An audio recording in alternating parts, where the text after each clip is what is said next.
Amateur Traveler is in its 20th year now, but can you imagine if I had people on the show who had never been to the destination, but had just read about it or seen a movie about it? That wouldn't make any sense at all, and you wouldn't listen. We all know how important it is to receive advice from people who know a destination to get the most authentic local experience. And a great option for experiencing this is Explore Worldwide and their authentic small group adventures, led by local tour leaders, perfect for solo travelers who want to meet like minded people with a desire for adventure.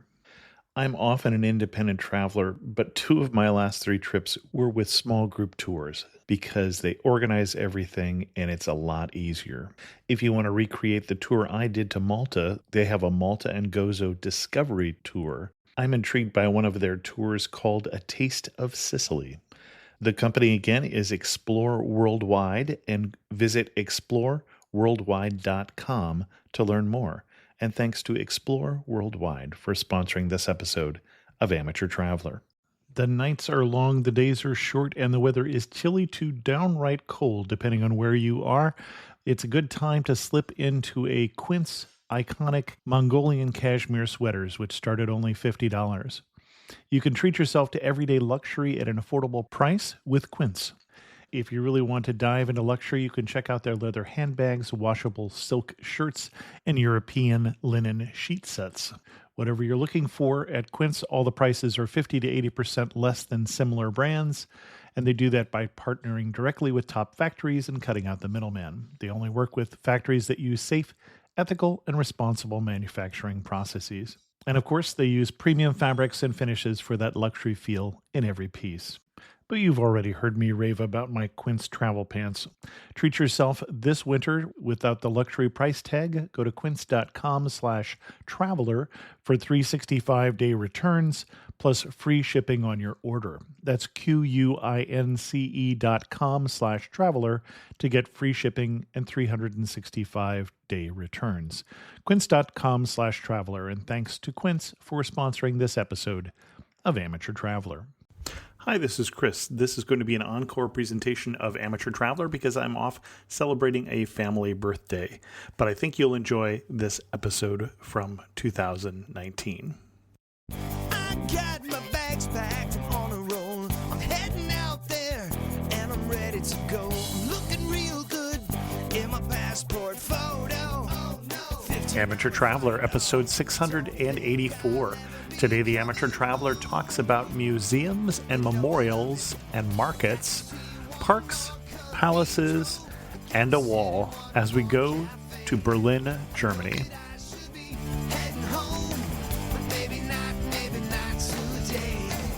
Welcome to Amateur Traveler. I'm your host, Chris Christensen. Let's talk about Berlin. I'd like to welcome to the show Audrey Scott and Daniel Noll from uncorneredmarket.com, or welcome back to the show, I should say. And we brought Audrey and Daniel back to talk about Berlin, Germany. Audrey and Daniel, welcome back to the show. Thanks for having us again. Yeah, great to be back. And I say welcome back to the show, but I don't know if I could come up with all the times you've been on the show. We've certainly done wonderful episodes together on Prague and Bangladesh are the two that really stand out for me. I think there may be some other ones, and there's certainly some This Week in Travels in there also. But I'll put a list of all the shows they have been on in the show notes, so we don't have to waste time with that. But we have not covered Berlin, Germany in quite a long time. I was really surprised how long it had been, more than a decade since we've talked about a rather rapidly changing city. Berlin has changed a lot since we covered it the first time on the show, for sure. And you guys happen to live there now. Yeah, we've actually called Berlin our home now for about 7 years. It's hard to believe. And even within that time, it's changed quite a lot. So if we go back over a decade, yeah, there's been a lot of changes. Well, and so this seemed like a really good excuse to have two of my favorite guests back on the show. Why should someone think about going to Berlin? Well, it certainly seems to be enjoying another upsurge in popularity. Correct me if I'm wrong on the statistics. I think it's the third most popular destination in Europe. Yeah, and it's interesting because Berlin on the surface is not a traditional European destination, meaning it doesn't have a preserved old town like Prague, right, or even like Munich, or even like many of the other incredible cities in Europe. But what it has is it has this dynamism and feel to it and creativity and energy. And so people don't really come to Berlin to see beautiful old buildings. There are still a few that remain, and there's obviously a really interesting history here, but it's more for its creative feel, for its neighborhoods, there's also has a really big party scene for those who like clubbing. It's more about the feel of the place. Well, and then I think the other two most popular cities then would be London and Paris, I believe you're talking about. And compared to the two of them, it's also had a reputation for being less expensive, although I don't know if that's still true. I think to a great degree it is. Having just visited London, I think we can vouch for that. Well, yeah, London. Right. Still a great city, but yeah. So, yeah, certainly your dollar or euro or whatever you happen to be carrying goes a little bit further. And I think it's just a different city. Bridging from what Audrey had said before, I think when people come away, they're struck with the difficulty to articulate why Berlin sticks with them in the way that it does. And the word that they often use is vibe. I love the vibe of that city. Such an interesting vibe, that the atmosphere. And I think a lot of that has to do with the fact that Berlin is in this sort of constant state of flux and perhaps in a constant state of renaissance and reimagining itself. Well, and you mentioned a constant state of flux. So the first time I was in Berlin, and we've talked about this on the show, was a year after the wall fell. And the heart of the city, the center of the activity, was Kurfürstendamm on the western side. And you could still see the bullet holes in the walls on what was East Germany. You could hardly find any trace of the wall, but you didn't need it to tell what had been East Germany. It was still fairly drab on that side in a lot of the buildings and things. I think the last time I was back, it had completely flipped. The vibrant activity was where it traditionally was in the eastern part of the city, but I understand that continues to change since I have been there. Yeah, I mean, the city is constantly changing, and Berlin is a very neighborhood-focused city. And so the neighborhoods are always experiencing different levels of renaissance, and also when they're hip, when they're not hip. But especially after the wall fell, East Berlin, what was formerly East Berlin, was the hub for artists. And the mayor actually was rather smart. He said, well, we have all these really big industrial buildings. We have all this space. Right. And he actually opened it up for artists, for basically like squatter communities and art studios and stuff. And so that attracted a lot of artists and creative types to the city.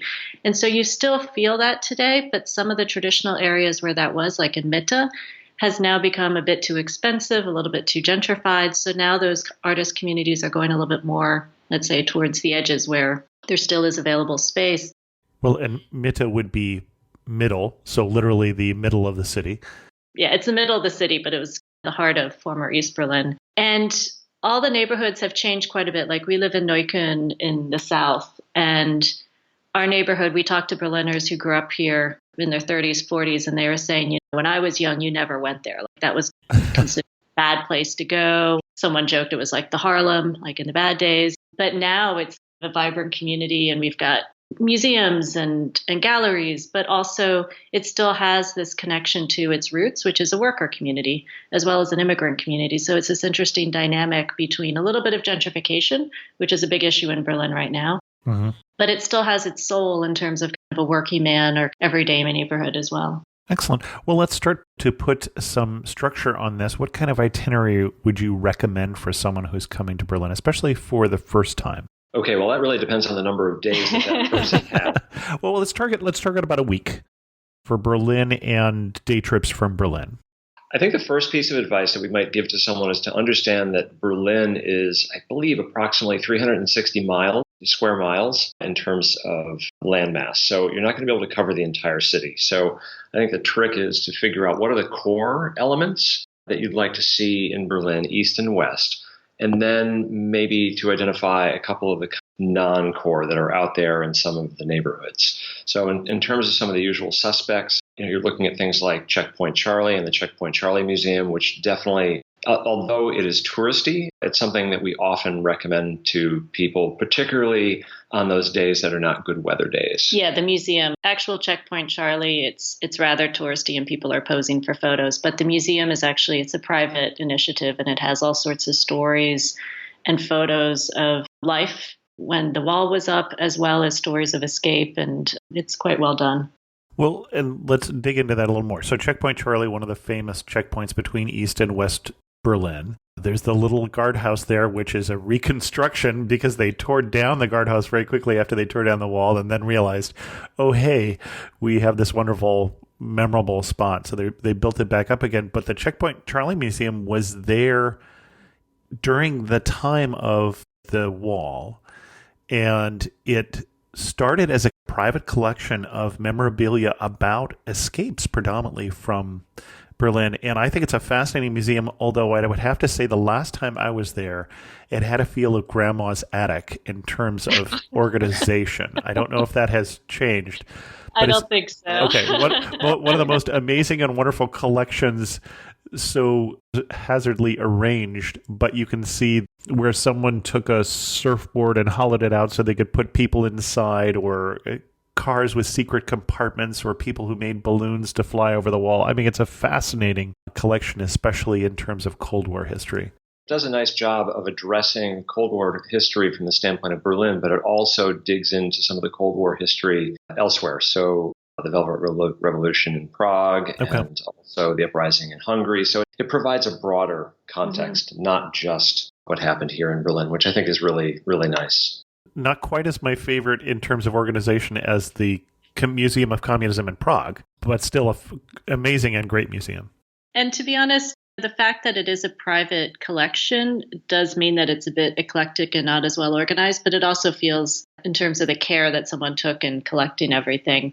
In terms of other Berlin Wall sites to visit, there's the East Side Gallery, right, which is along the Spree River in Friedrichshain neighborhood. And that's 2 kilometers or over 2 kilometers of the Berlin Wall, and it's been turned into an outside art gallery. So as I understand, I think it's the longest outside art gallery set of murals in the world. And it has a lot of the segments are fixed, meaning they've been there for 10, some of them 20, 25 years. But some of the segments are actually painted over and from time to time. So it's kind of a fun walk to do. And mostly politically themed art about the wall is what I recall from the last time I was there. Still true? Yeah, there's quite a bit connected to the wall, and then also now quite a bit connected to the environment of the climate crisis. So that's some of the newer street art that's been going up.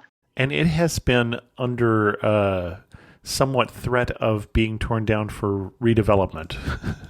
Right. Yes, that happens every couple of years. I think actually that section along the river is a bit controversial because the city, and to be honest, Berlin, even though it has so many visitors and it's the capital of Germany, it's basically bankrupt. So in terms of trying to earn money, was trying to sell basically rights for housing and business development there. And actually, the last time that happened, there were quite a lot of demonstrations and petitions, and they managed to keep the housing, I forget whether it was housing or business development company, from removing the East Side Gallery and taking it somewhere else. So it still remains there, but that's a contested area because it's prime real estate, but it's protected right now because of the East Side Gallery. Where else should we see? I would also say to visit the Brandenburg Gate, which is kind of the iconic, it actually used to be one of the original gates to the city of Berlin when it was a walled city. And next door to that is the Reichstag, which is kind of the German parliament.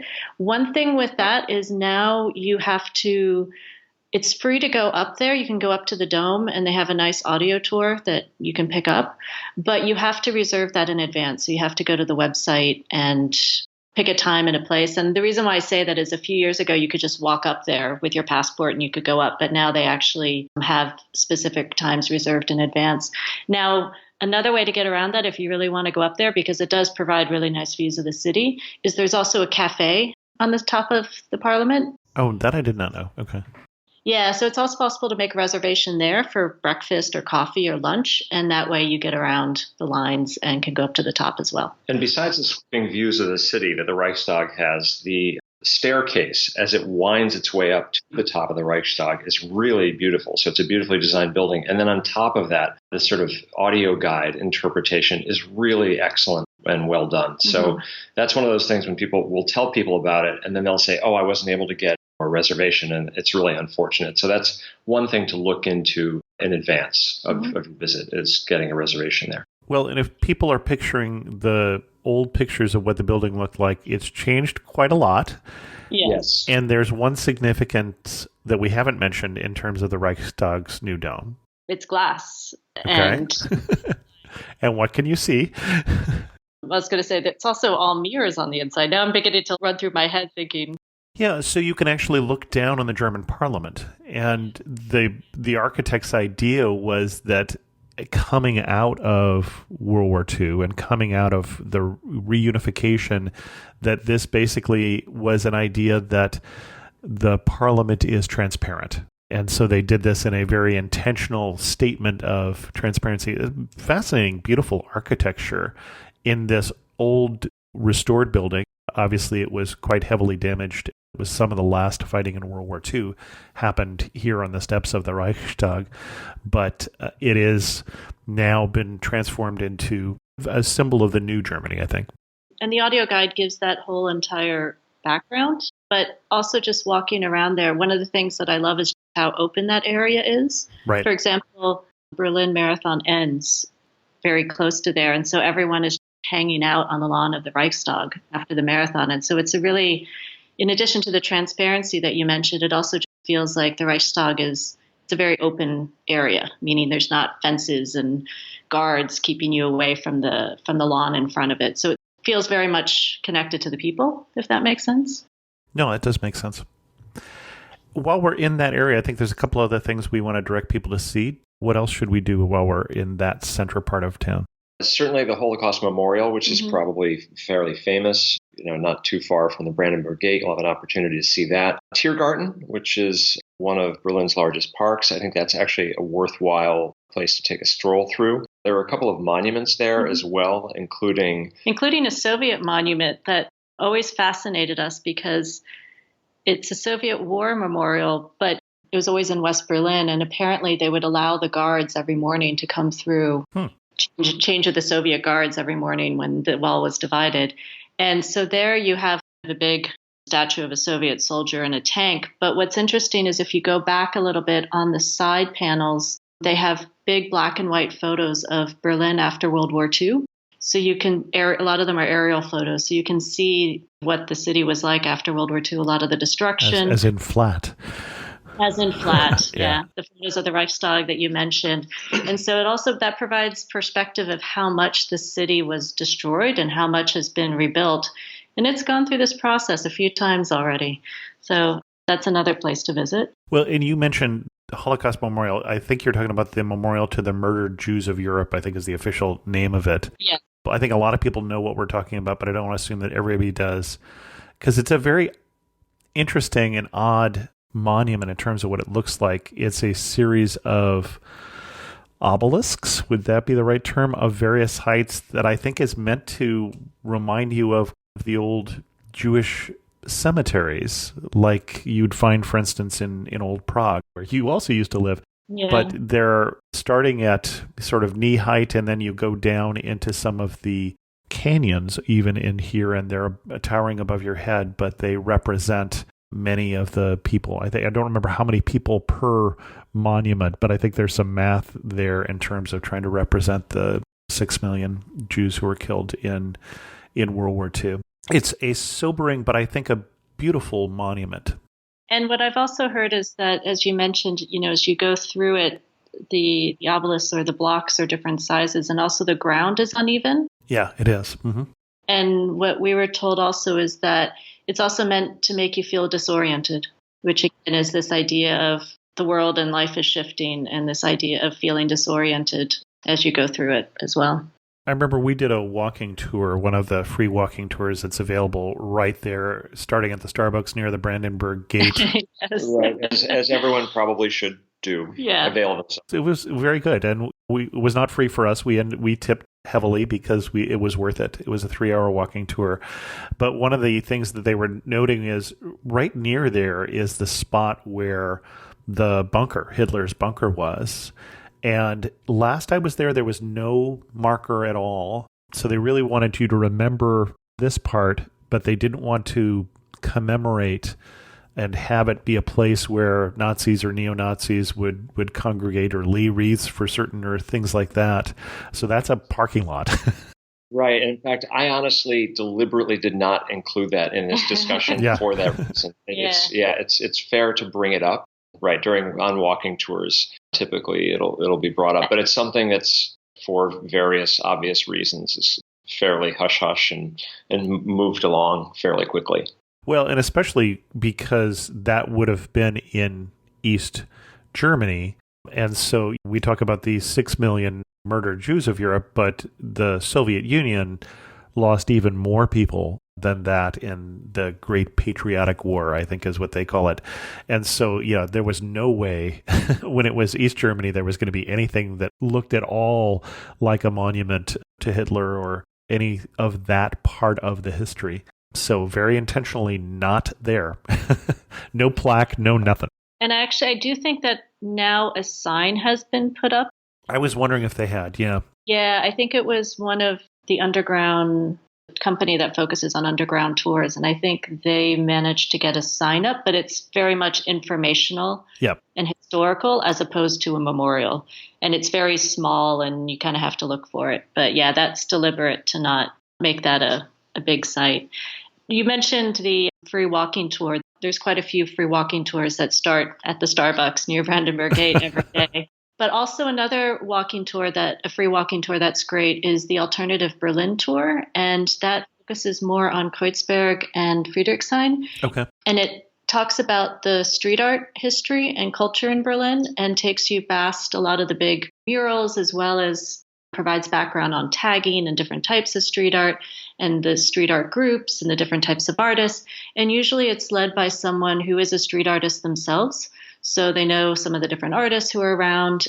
And it also talks about Berlin's alternative culture that still has a tradition of squatter houses of artists and community homes and things like that. And that, I think, is usually they meet at Alexanderplatz, I think at 11 and 1 o'clock. Okay. But it's the Alternative Berlin tour. And it's fun as well. And you can do a paid version where after the tour, you go to a typical old Berlin factory. I think it used to be a bread factory. And you can make your own stencils and street art and play with the cans of paint. But they do not let you climb on the buildings. Yes. Strangely enough. Well, and Kreuzberg being another neighborhood in the South, which was a working class neighborhood traditionally, and then became more of an immigrant neighborhood, would that be fair to say? And a lot of countercultural and things like that in that neighborhood, like the neighborhood you were mentioning where you were living. I've done a tour of Kreuzberg with Context Travel. I had a wonderful tour down there, again, looking at that. And it was actually from somebody who had worked with a redevelopment agency in Kreuzberg, because the Context tends to have experts on their tours. And you talked about redevelopment and gentrification being a somewhat of a controversial issue there. And she had lived through that because anytime you would do any redevelopment there, people would sometimes tear it down in the sense that they didn't want the area to gentrify and the rents to go up and people have to move and things like that. And that's still, in fact, happening. Yeah. It's happening in our neighborhood, in the neighborhood that we are in, which is on the edge of Tempelhof Airport, which we'll get to at some point. But getting back to Kreuzberg, this is actually one of the reasons why we recommend actually both of those tours. I imagine the Context tour that you spoke of, we might have even had the same guide. We actually, yeah. And that is a worthwhile tour because not only does it cover a neighborhood that's well worth seeing, Kreuzberg, and I guess an edge maybe of Friedrichshain, but I think it may stay in the west, but it actually dives pretty deep into the role of the courtyards, deliberate construction of the buildings throughout, certainly in Kreuzberg, but much of Berlin, the role of factories and the way that buildings were organized around those factories and the sort of plans for Berlin before it ultimately ended up being destroyed. And it's also important to note, too, for your listeners, that Kreuzberg is part of West Berlin. Mm-hmm. And the reason that places like Kreuzberg and Neukölln, where we live, became immigrant communities is because after the war, there was a guest worker program where folks from Turkey were invited over to basically help rebuild Berlin. Well, of course, many of them enjoyed what they saw here, ended up staying. And so there are enclaves of Turkish Germans. Actually, some of the Turkish Germans themselves will even joke that Kreuzberg is more Turkish than Istanbul. Well, you can certainly find good Turkish food in Berlin, and we'll get to food eventually, but that's one of the reasons, obviously. Yeah, great food and spices. And similarly, I guess in the East, you'll find a lot of Vietnamese German enclaves. Sure. And again, something similar was at work there. There were educational exchange programs because Vietnam was communist. North Vietnam, right? Exactly. North Vietnam was communist, and East Germany was communist. And so there were educational exchanges, and many of those folks stayed. And of course, they put their fingerprint onto the thankfully evolving culinary scene here in Berlin. Excellent. Where else should we see? We touched on this briefly, but we'll go a little bit more deeper in terms of Tempelhof Airport. It was an airport until 2008, I think. Now it's closed and it's a public park, and it's huge. It's, I think, 100 acres bigger than Central Park in New York.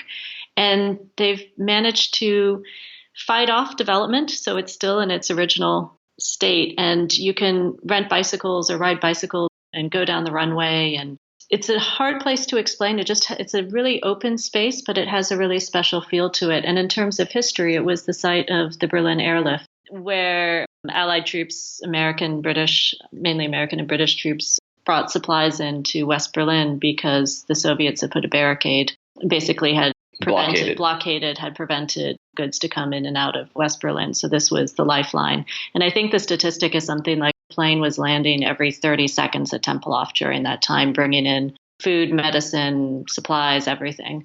So it was 48 to 49. One of the great things, we live a few blocks from Tempelhof, so we're a bit biased, but the neighborhood around there has been changing quite a lot in the last few years. So now you can find Ethiopian restaurants and cafes, and I think there's even an Iranian restaurant and Sudanese restaurant. So the area around there is also quite nice in terms of walking around, getting a coffee, and just enjoying the tree-lined streets and the boulevards.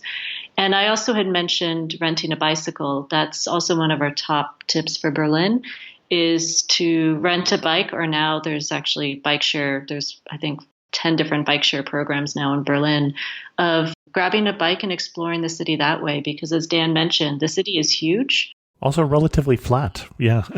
Yeah, yes. Very flat, which means that it's easy to ride around. And a lot of areas do have bicycle lanes.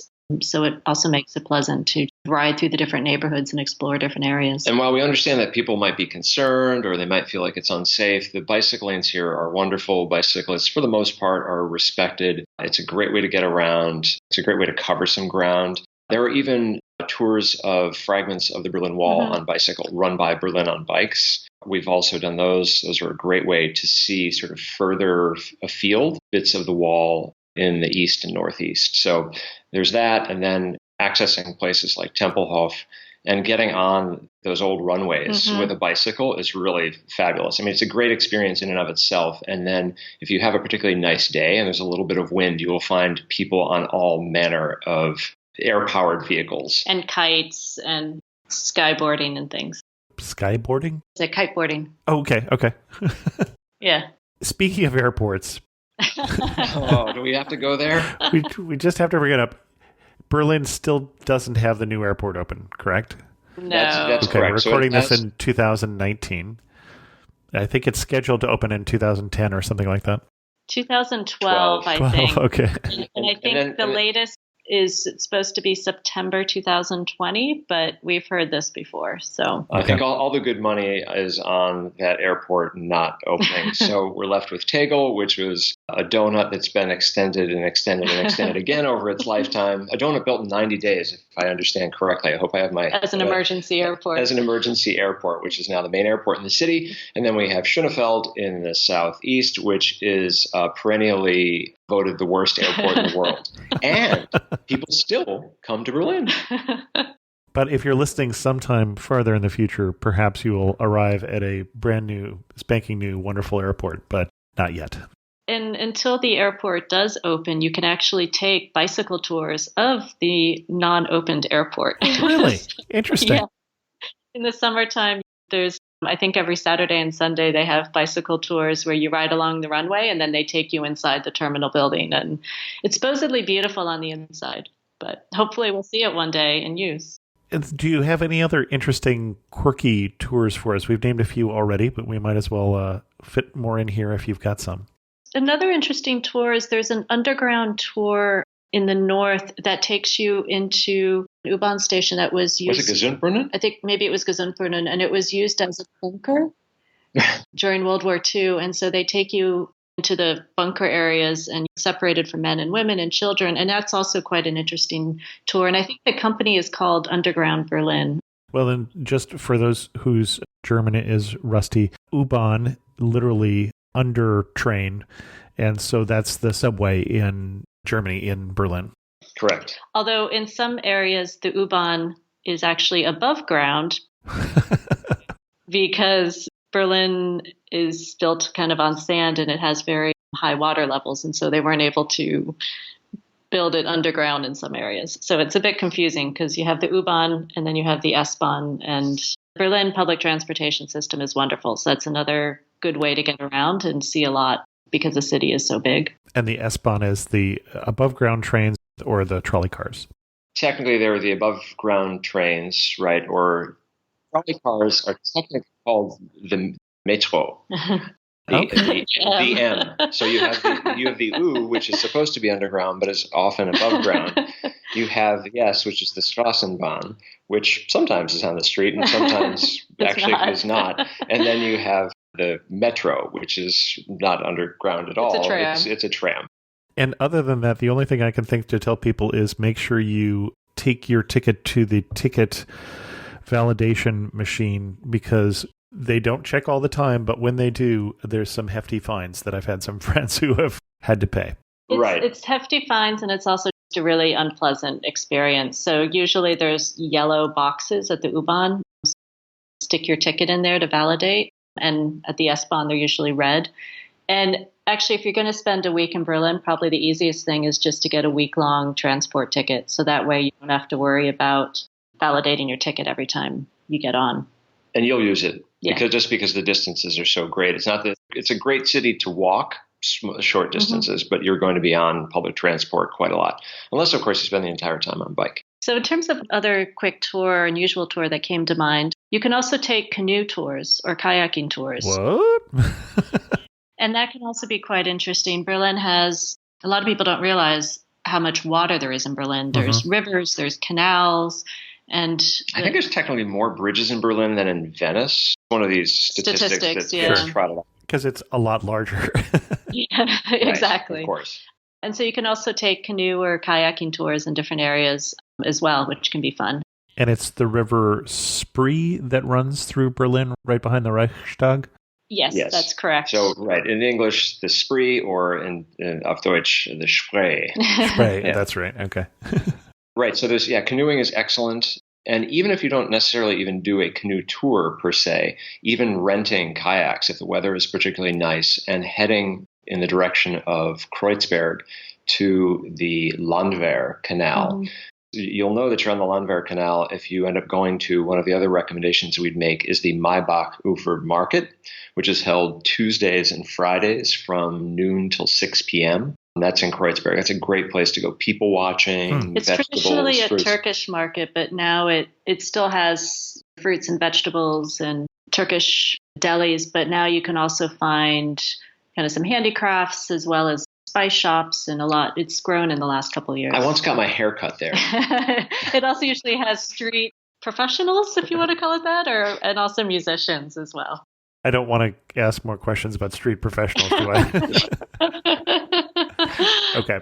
With the river, that's the other thing I think that has changed. If you were in Berlin 15, 20 years ago, it was largely ignored by the city. There wasn't a lot that was happening on the river, but in the summertime, that's really different now. There's actually even a swimming pool that's been built into the river now I think it's technically in Kreuzberg, on the Kreuzberg side. Kreuzberg or Friedrichshain. It's between the two. So you can actually go swimming in a swimming pool, but like you're right on the river. And then they also rent paddle boats, and there's a lot more happening on the river nowadays. Also in the summertime, it's not that Berlin gets that hot, but people love going either to the river or going to the lakes and going swimming. So you'll see a lot of people out in parks. You'll notice people having picnics by the river. Well, Sand beaches and riverfront bars and a lot more happening on the river than used to be. Yeah. Yeah. Excellent. Where else should we go? If you're looking for a day trip, out to Potsdam might not be a bad idea. A cute little town. You've got the Schloss, The castle. the castle, Or palace, I guess. the palace out at Potsdam. And the gardens are really beautiful around there as well. Sanssouci. So what we're talking about here is Berlin is the old Imperial Prussian city, but Potsdam is where the emperor lived. And so you've got multiple palaces out there. The first time I went there was, again, the first year after the wall fell, and the brochure for it was written by East Germans.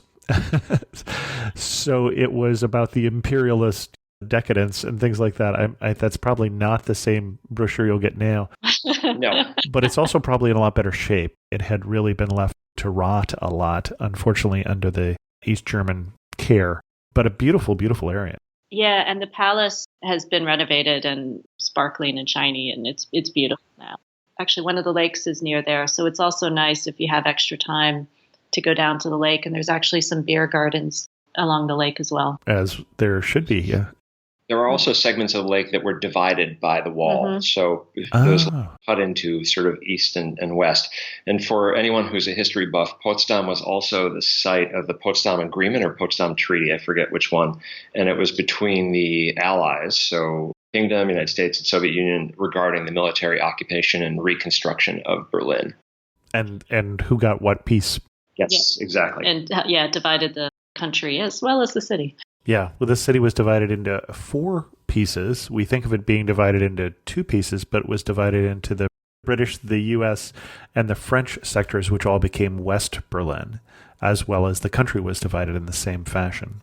And one of the things that people don't realize when they think about West Berlin and also the wall is that the wall actually went around West Berlin. Right. It was West Berlin that was encircled, that was surrounded by a wall. It was not the East, per se. Yeah. Which I think is something that most people get sort of reversed in their mind when they think about the city. And we actually just celebrated here in Berlin the 30th anniversary of the fall of the wall. Yeah.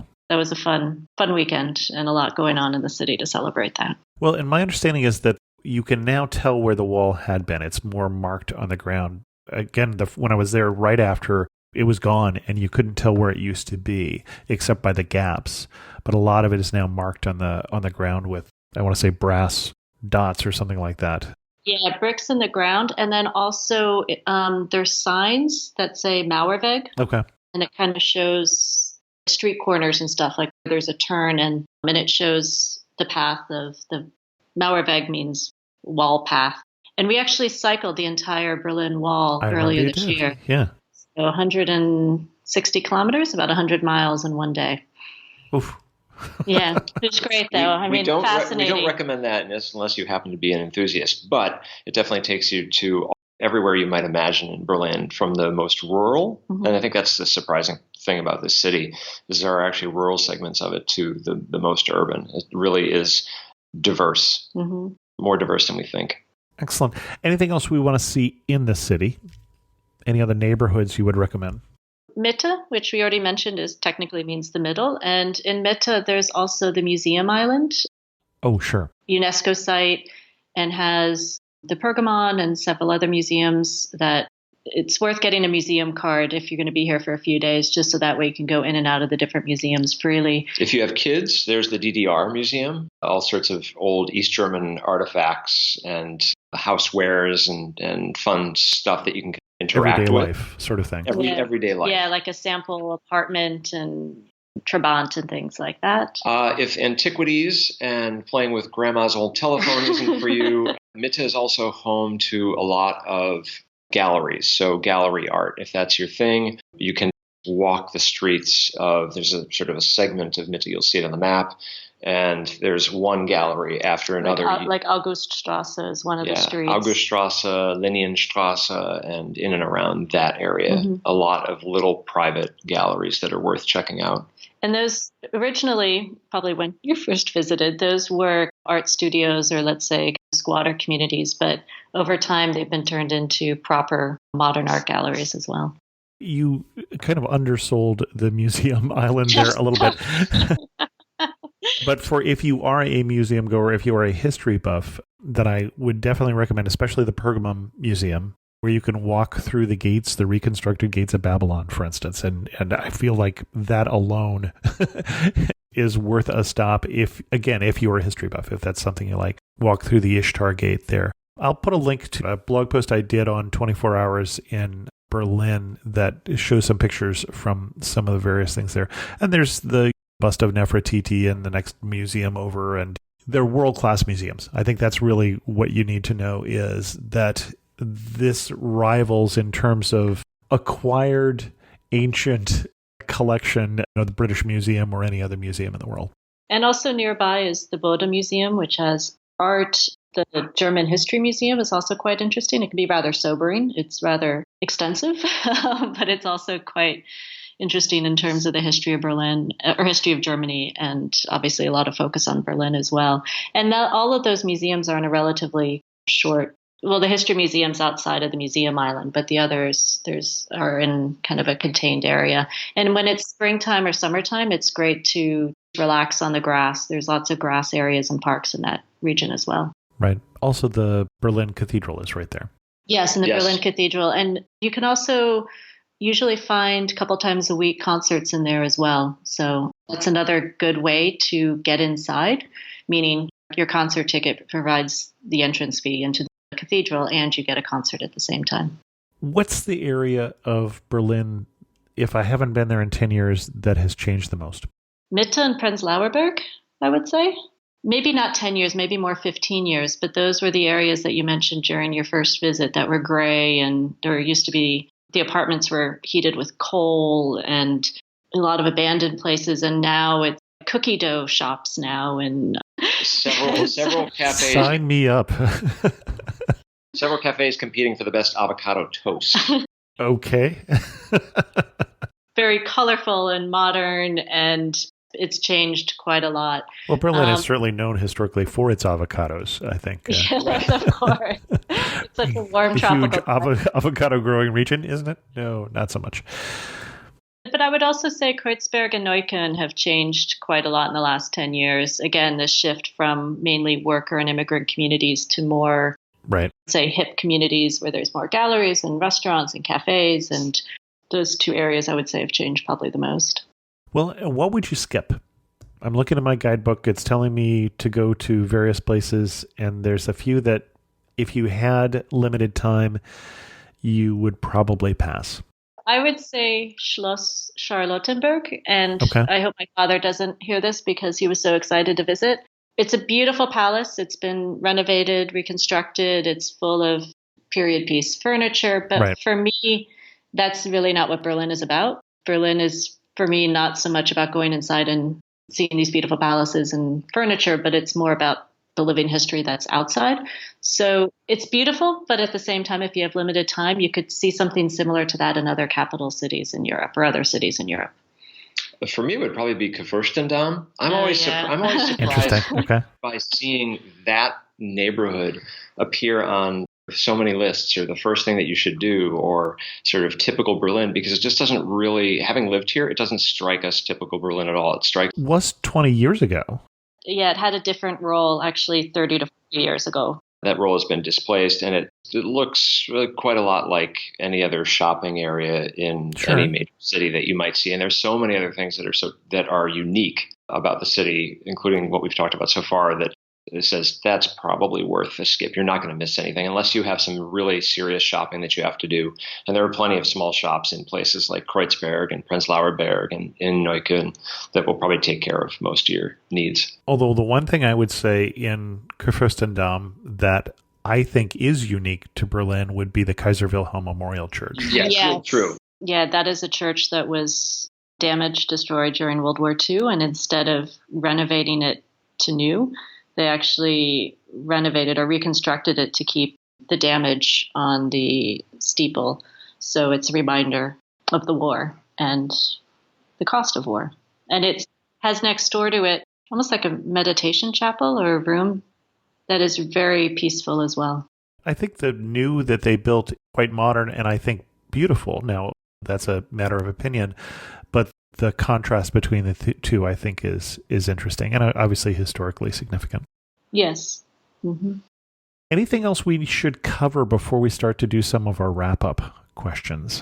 So one of the things, since we're heading into the season right now, is Christmas markets. Sure.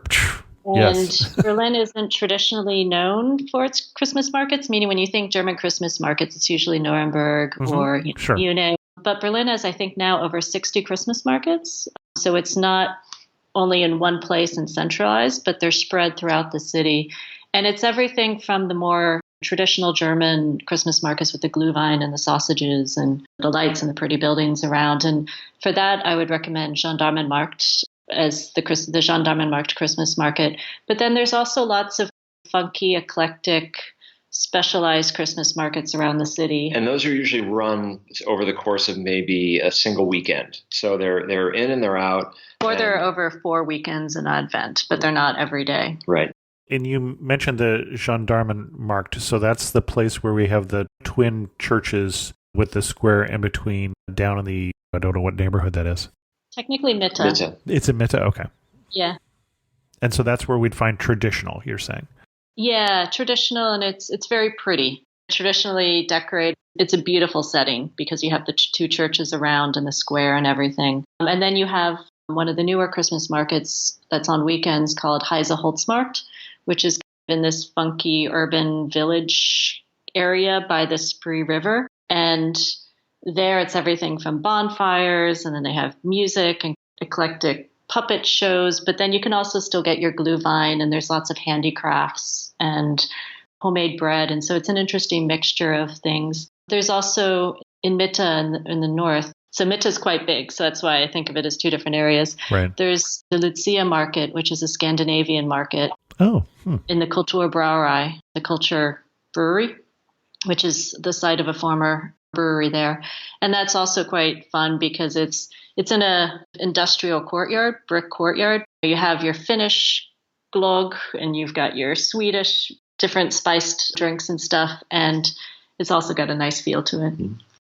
And the other thing you reminded me of when you said Mitte, because I've been at the Christmas market you were talking about there, that the Bebelplatz near there, the original in front of the opera, has one of the more interesting World War II era memorials, which is the memorial to a Nazi book burning.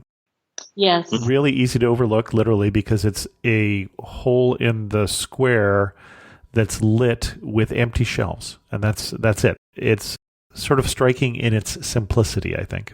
You bring up a good point because when you walk around Berlin, you'll find memorials everywhere. Literally find them under your feet. Yeah. So you're familiar with the Stolperstein? Or the Stumbling box? Oh, yes. Yes. So sometimes they don't notice them, but when they do, they're like, what are these? And we see people. We actually have one installed outside of our apartment building. And what they are is a couple inches by a couple of inches, and they're brass. And they have the name of a person on there. Or several people. Right. And it actually tracks which camps they were in and so where and when they perished. So this is by the house of where they used to live. Yeah, Correct. so the names are people who used to live in that house. And so in certain neighborhoods that used to be primarily Jewish neighborhoods, like in certain parts of Mitte, you'll have buildings that will have, let's say, 6 or 7 stumbling blocks outside. Our building, we just have one. But as you walk around the city, you'll notice them. And some people say, well, why are they on the ground? That disrespectful. But the idea is that the more that they're rubbed, the shinier the brass becomes. So they're supposed to get your attention. As we go to wrap this up, you're standing in the prettiest spot in Berlin. Where are you standing? What are you looking at? People might argue with me that this is not the prettiest spot in Berlin, but for me, it's my happy place. It's all right. There's no judgment here. The edge of Tempelhof Park. Okay.